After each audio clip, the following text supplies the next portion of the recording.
The Michelle Bachmann campaign suffering yet another setback. You look at those poll numbers there. She's at 9% in that new poll we just showed you out of Iowa, pretty much dead last right now. And now her Iowa campaign chairman defected yesterday. Now, earlier in the morning, Ken Sorensen was at her event. 3 hours later, he pops up and shows up at a Ron Paul event. Wait a minute. Are you saying he was for her before he was against her? Right. And now, before he voted, at least we have videotape of him actually being there. Here's what he had to say yesterday. He thinks he did the right thing. Take a listen to him.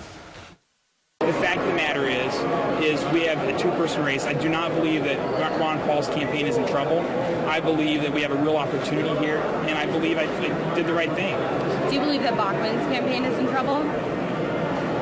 You know, she's going to have to answer for her campaign. But listen, she is not in the top tier. She is not in position to beat Mitt Romney. We are.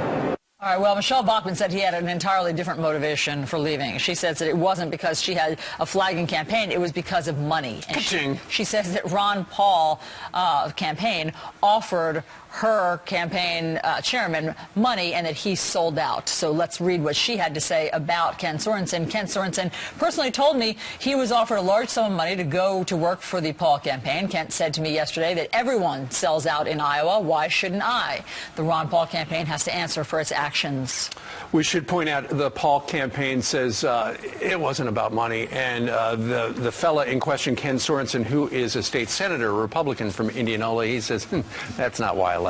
And there he is right there. I wonder if he's going to have to shave. There's a report out about Ron Paul supporters this morning that they're being told they have to shave, they have to shower, and they can't be on social networks, and they can't swear. They have to. Why is that? Yeah, why can't they be on social networks? Wouldn't that be helpful? Because they don't want them tweeting something that's going to get them in trouble. They want them to be upstanding, and they don't want them to look unkempt when they go door to door there. So all these volunteers are flying in, staying at YMCA's. He's got facial hair. Wonder if he's going to have to shave now. Well, you know what? And they would be such a contrast to those Occupy people who are going to show up and are going to try to disrupt campaign headquarters, but they will not try to, apparently, reportedly, disrupt the actual voting. And also, apparently, the Republicans are so disturbed by having these Occupy people out in Iowa, they have decided to do the actual vote tabulation for all of the precincts for the state of Iowa in a secret location.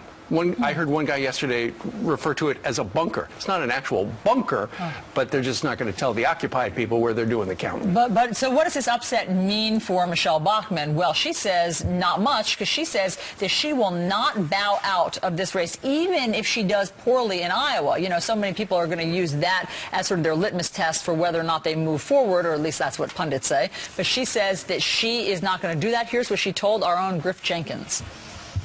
I'm all in for the presidency, and remember, there's only been one statewide race, and there's only been one winner, and that's been me. And again, the American people are making their mind up, and as you said, there's almost half of Iowans aren't sure at this point. But what we have seen is nothing short of remarkable. People are making up their minds on the spot.